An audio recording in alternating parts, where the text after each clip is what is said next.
Welcome students. Just to revise, let's see what we have done till now. Till now we have talked about what are data structures, what are algorithms, and then we have talked about our model of computation, which is random access machine. And then we started talking about how to represent algorithm. Uh, and I hope that you have seen all the previous videos and you have practiced enough on your own. So now we know how to represent an algorithm. And the next topic that we are going to talk about is how to analyze an algorithm. Okay? So let's start with algorithm analysis. Okay. So when we talk about an algorithm and we run the algorithm on our digital computer or any other computer for that matter, it is going to consume certain resources. For example, it will consume the time on the processor. So it will require certain time to run. It will take certain time to give out the results. Second thing is it would consume memory. So algorithm will need certain data. It will have to keep that data into memory.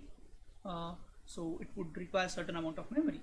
Sometimes your algorithm might have to communicate with other computers and that would require network bandwidth. So that is another resource. Sometimes your algorithm might have to fetch data from the secondary storage. So that is the disk input output, or it might have to write down the data to the disk. So that's another resource that you might consume. Sometimes your algorithm might require many other resources. So sometimes it might require a user input, okay, and then it qualifies as another resource that it is going to consume. Sometimes your algorithm might have to do a database access on a remote computer, and it might have a certain monetary cost. For example, if you access data from the cloud, it might have some direct implication in terms of money. Okay, so there are various resources that your algorithm is going to consume, and then we want to talk about all these resources when we analyze the algorithm. But in this course, when we analyze algorithms, we are going to focus only on the running time. Okay, so first of all, let's be clear about what do we mean by running time of the algorithm. So in real world, when you actually run the algorithm, the running time is the actual clock time that it took in real world. Okay, so I started running my algorithm at certain time and it finished its work at certain time. Okay, and whatever is the time elapsed in between is the running time of the algorithm. Okay, but this running time will change based on various factors, such as, oh, what is the load on your compute system? So is it running other processes? In that case, your algorithm might be kept aside. It also might depend on what computer you are using. So do you have a better processor? Do you have a better RAM?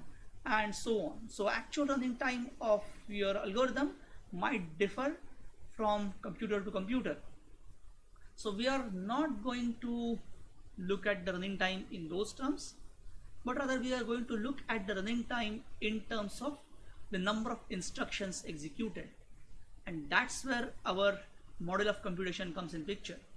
If you remember the model of computation that we talked about, it was very simple. It said that we are going to have just one processor. The processor can execute only one instruction at a time, and every instruction takes the same amount of time. Okay, so that's the model of computation we have, and in such a model of computation, the running time directly corresponds to number of instructions that we execute. Why running time is important?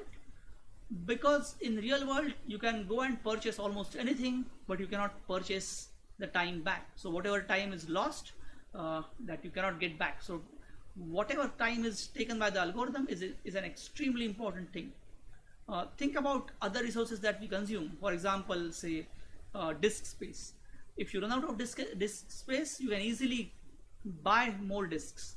Okay, if you run out of, say, network bandwidth, you can buy more network bandwidth. So typically for most of the resources, you have the option of buying those resources, but time is a resource which you cannot buy.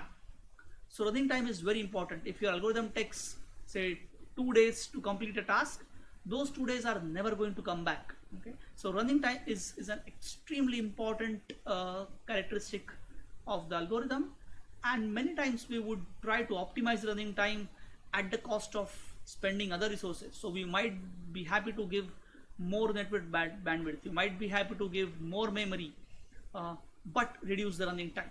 Okay.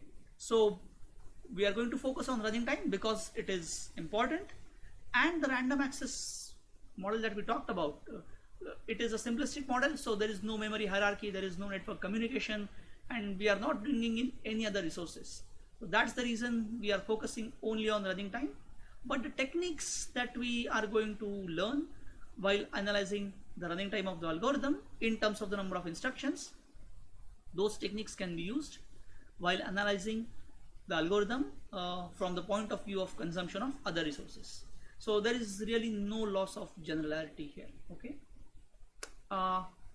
And when we talk about analyzing the algorithm, we are going to talk about its performance in terms of the problem size. So we'll typically say that, oh, algorithm is performing in a certain way, and we'll represent that as a function of the input size.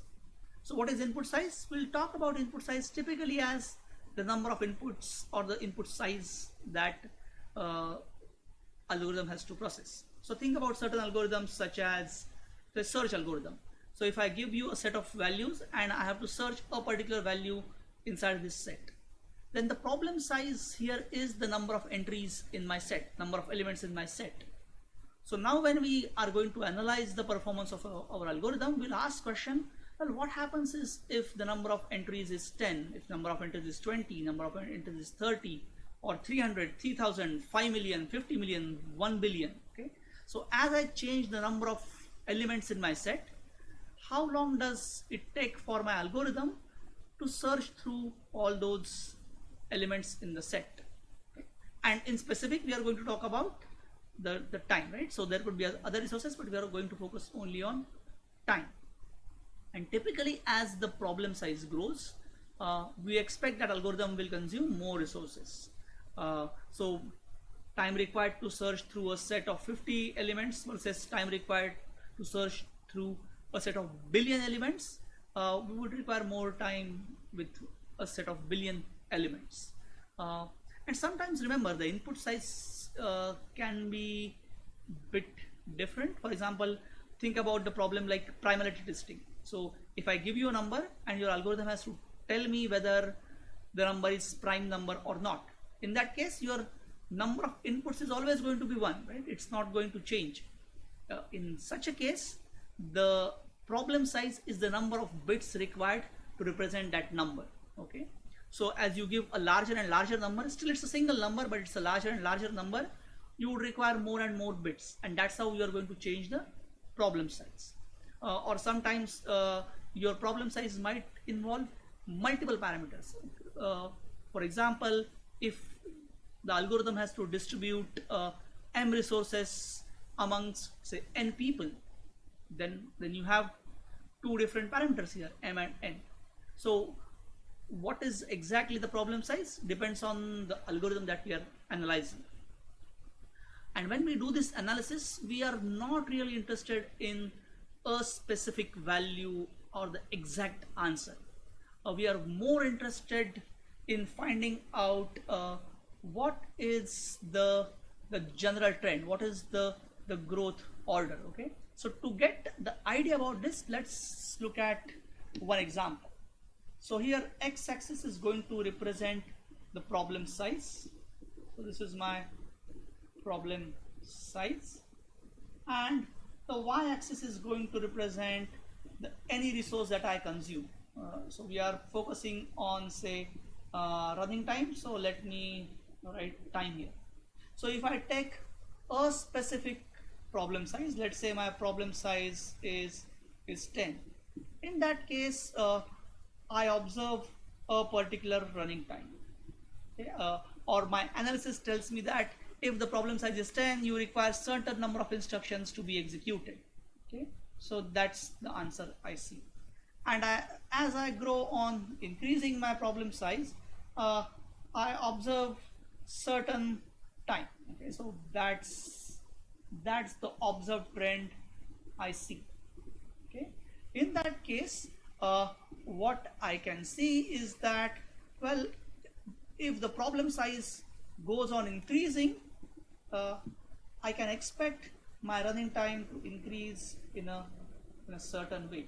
Okay, so it looks mostly linear. Okay, so that's the order of growth. This looks like linear growth, versus I might observe that the running time of my algorithm for the same so let's call this as algorithm 1, and now I start analyzing algorithm 2, and for the same input size, I initially observe a smaller running time for other algorithm, and then I observe even similarly a smaller running time for the same input size. But now when I go on increasing the input size, I see far higher running time.